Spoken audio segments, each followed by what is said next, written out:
Selamat siang, kami dari PT Moro-Moro Semarang. Izinkan kami mempresentasikan materi penjelasan langkah-langkah lobby dalam menjalankan kegiatan Corporate Social Responsibility PT Moro-Moro terhadap Desa Majujaya, Ungaran, Kota Semarang, Jawa Tengah. Selamat memperhatikan.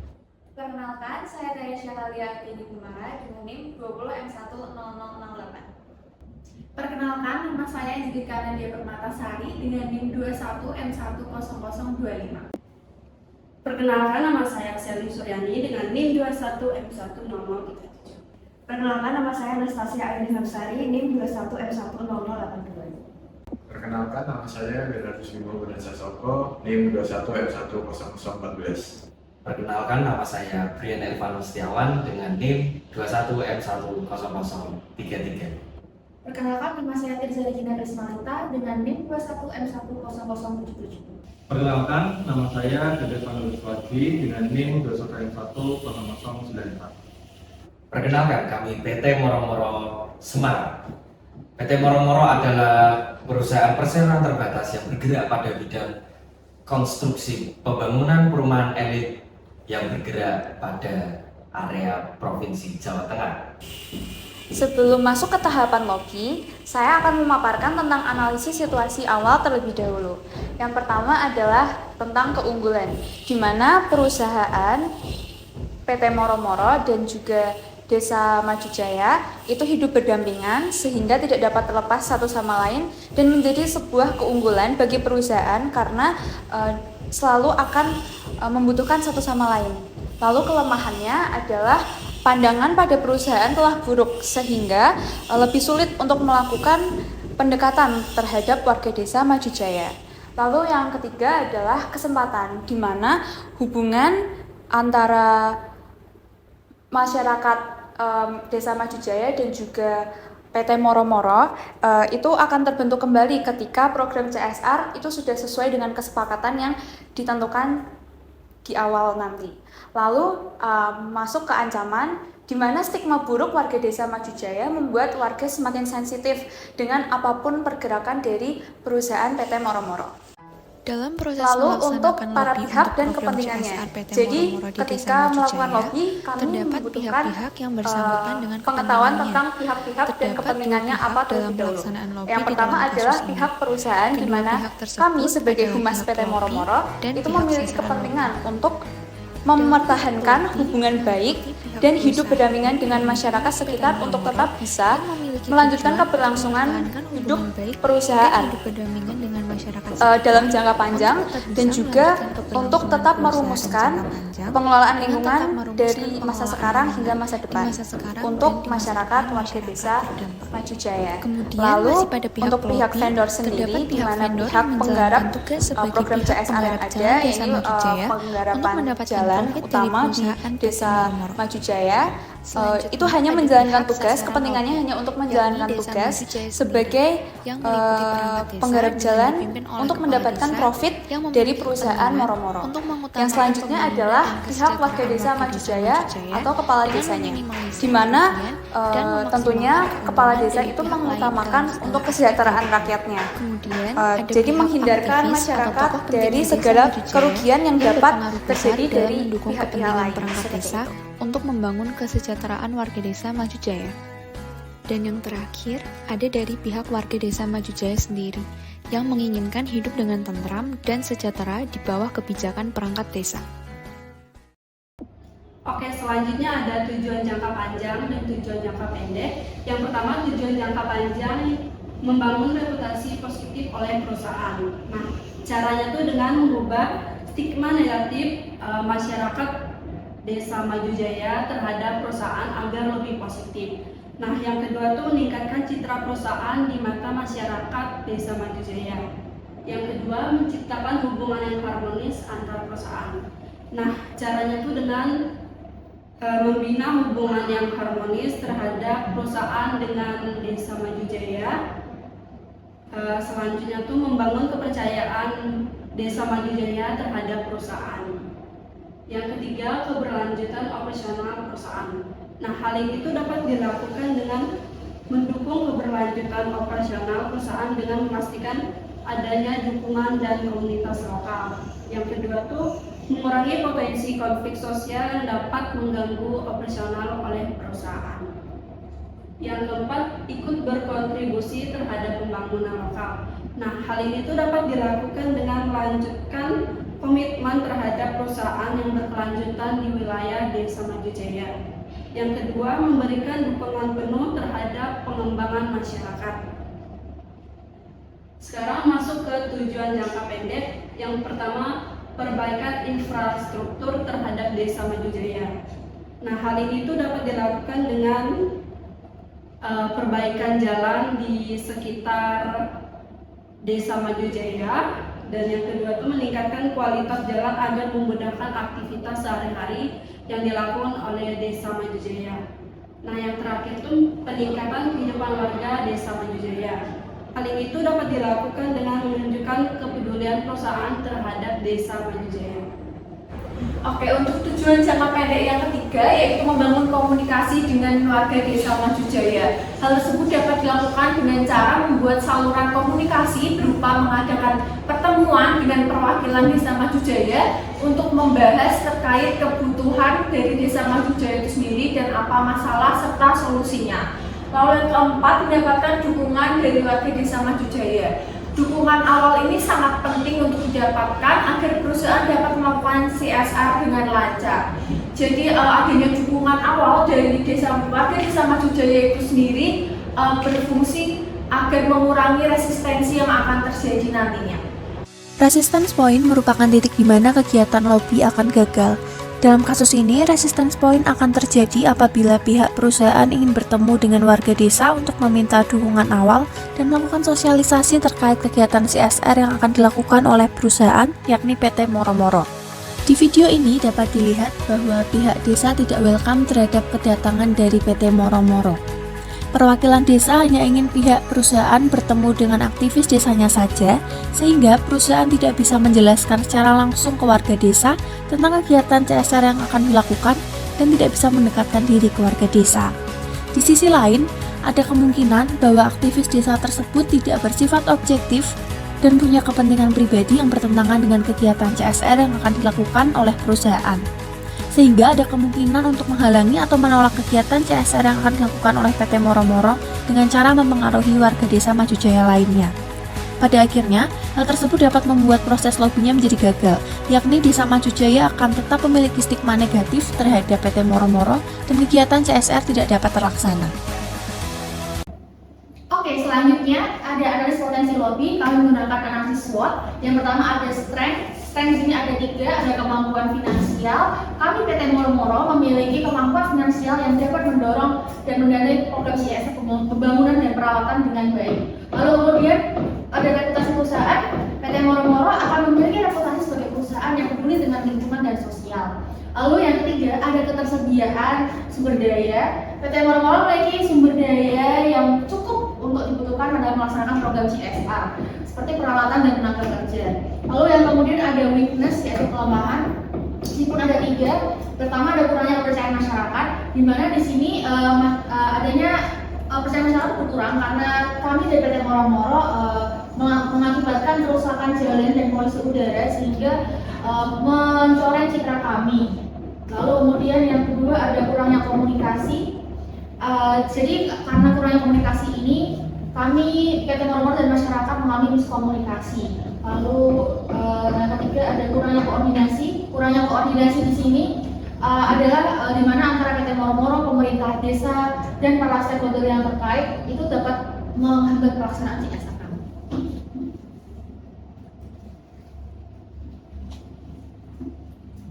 Oke, selanjutnya ada analisis potensi lobby yang ada peluang dan ancaman. Lalu yang peluang ini ada 3 juga, yaitu pertama meningkatkan citra perusahaan dalam menggunakan program CSR. PT Moro Moro ini dapat meningkatkan citranya di dalam masyarakat dan dapat menjadi stakeholder juga dapat menjadi kembali percaya pada kami. Lalu yang kedua, membangun hubungan baik dengan masyarakat. Program CSR ini kami harap dapat membantu PT Moro Moro dalam membangun hubungan baik yang harmonis dengan masyarakat dan membuka peluang kerjasama yang lebih baik kami. Lalu yang ketiga ada meningkatkan kepuasan Jadi dari program CSR yang kami buat ini, kami berharap juga dapat meningkatkan kepuasan masyarakat dengan menunjukkan komitmen PT Moro-Moro terhadap tanggung jawab kami di bidang sosial. Lalu yang terakhir ada ancaman. Di ancaman ini ada penolakan masyarakat. Jadi kemungkinan akan ada masyarakat yang menolak program CSR yang kami buat karena mereka masih merasa dirugikan dan ragu akan pembangunan proyek rumah elit kami. Lalu yang kedua ada ketidakstabilan politik. Ada ketidakstabilan politik di daerah setempat yang akan mengganggu pelaksanaan program CSR. Ketidakstabilan politik ini sebenarnya lebih detailnya adalah seperti tentang pemerintah desa atau tentang aktivis-aktivis dan para tokoh-tokoh di desa yang mungkin akan menghambat program CSR kami karena mereka masih meragukan dan mungkin masih ada pemasaran politik di dalamnya. Lalu yang ketiga ada persaingan dari perusahaan lain.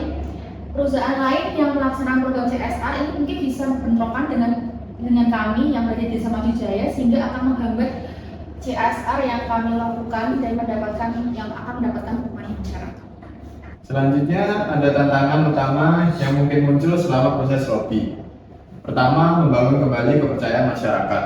PT Moro-Moro perlu membangun kembali kepercayaan masyarakat Desa Maju Jaya yang telah hilang akibat kerusakan jalan dan juga polusi udara yang telah dilakukan oleh PT Moro-Moro. Kemudian ada meningkatkan komunikasi dan transparansi. PT Moro-Moro perlu meningkatkan komunikasi dan transparansi dengan masyarakat Desa Maju Jaya selama proses perencanaan dan pelaksanaan program CSR. Lalu ketiga, ada melibatkan pemangku kepentingan. PT Moro-Moro perlu melibatkan pemangku kepentingan lain seperti pemerintah desa dan tokoh-tokoh masyarakat dalam proses perencanaan dan pelaksanaan program CSR. Nah, selanjutnya kami akan membahas tentang solusi atau strategi mitigasi untuk mengatasi tantangan utama. Yaitu yang pertama adalah melakukan dialog terbuka. Jadi di sini PT Moro-Moro harus melakukan dialog terbuka kepada masyarakat Desa Maju Jaya untuk mendengarkan keluhan dan aspirasi mereka. Lalu solusi yang kedua adalah menyusun program CSR yang partisipatif. Penyusunan program CSR yang partisipatif digunakan agar masyarakat Desa Maju Jaya merasa dilibatkan dan dihargai dalam proses CSR yang dilakukan oleh PT Moro-Moro. Lalu yang ketiga ada memenuhi janji. Di sini PT Moro-Moro perlu memastikan untuk memenuhi semua janji yang dibuat kepada masyarakat Desa Maju Jaya untuk membangun kepercayaan kembali Desa Maju Jaya. Lalu yang keempat ada memantau dan mengevaluasi program. PT Moro-Moro perlu memantau dan mengevaluasi program CSR secara berkala untuk memastikan bahwa program yang dibuat oleh PT Moro-Moro tersebut berjalan dengan efektif dan mencapai tujuan yang diharapkan. Lalu solusi yang kelima adalah meningkatkan koordinasi. Di sini peningkatan koordinasi dilakukan dari PT Moro-Moro kepada Desa Maju Jaya dengan melakukan koordinasi dengan pemerintah desa dan pemangku kepentingan lainnya untuk memastikan kelancaran pelaksanaan program CSR yaitu pembangunan jalan. Dan solusi yang terakhir adalah menerapkan program CSR secara berkelanjutan. Penerapan program CSR secara berkelanjutan di sini contohnya adalah pemeliharaan pembangunan jalan yang sebelumnya telah dilaksanakan. Selanjutnya adalah strategi lobby. Strategi lobby yang akan dilakukan untuk mencapai keberhasilan terhadap pelaksanaan program CSR dari perusahaan PT Moro-Moro. Yang pertama adalah menetapkan tujuan lobby. Dengan tujuan adalah untuk mendapatkan kembali kepercayaan masyarakat Desa Maju Jaya terhadap perusahaan. Lalu berada di bagian solusi, yaitu program CSR untuk memperbaiki jalan yang rusak akibat proyek perusahaan. Karena apa yang dituntut dari masyarakat adalah perbaikan jalan, maka program CSR yang dilakukan oleh perusahaan adalah perbaikan jalan. Selanjutnya adalah mengidentifikasi pihak yang dipengaruhi, yaitu mencari pihak-pihak mana yang akan digunakan sebagai sasaran untuk melakukan lobby. Yang pertama ada dari kepala desa, tokoh masyarakat, dan warga yang terdampak kerusakan jalan. Lalu dilihat dari segi kepentingan, memastikan lobby mencapai target yang tepat. Poin ketiga adalah mengumpulkan informasi. Yang pertama melalui kerusakan jalan, lalu dampak pada warga dan dampak warga yang digunakan sebagai data primer dengan tujuan untuk memahami kebutuhan dan kekhawatiran warga serta menyiapkan solusi yang relevan. Poin keempat adalah menyiapkan argumentasi. Setelah mendapatkan data-data yang dibutuhkan, Maka dari perusahaan adalah menyiapkan argumentasi, yaitu komitmen perusahaan memperbaiki jalan dan berinvestasi dalam kesejahteraan komunitas dengan dukungan data konkret tentang rencana, anggaran program CSR, dan manfaat jangka panjang. Dan poin kelima, merencanakan kegiatan lobby, yaitu dengan mengadakan pertemuan dengan warga, dialog di balai desa, ataupun presentasi rencana pembangunan jalan dan sesi tanya jawab. Selanjutnya adalah melaksanakan rencana lobby. Dengan pelaksanaan yaitu memaparkan rencana pembangunan jalan, menunjukkan komitmen terhadap tanggung jawab sosial, dan mendengarkan masukan warga dengan melakukan strategi komunikasi yang efektif dan transparan. Dan poin terakhir atau poin ketujuh adalah memantau dan mengevaluasi hasil. Setelah melakukan semua strategi yang dilakukan tadi, yaitu dari perusahaan akan melakukan evaluasi dengan cara pertama monitoring berupa mengetahui terkait respon warga terhadap program CSR yang telah dilakukan.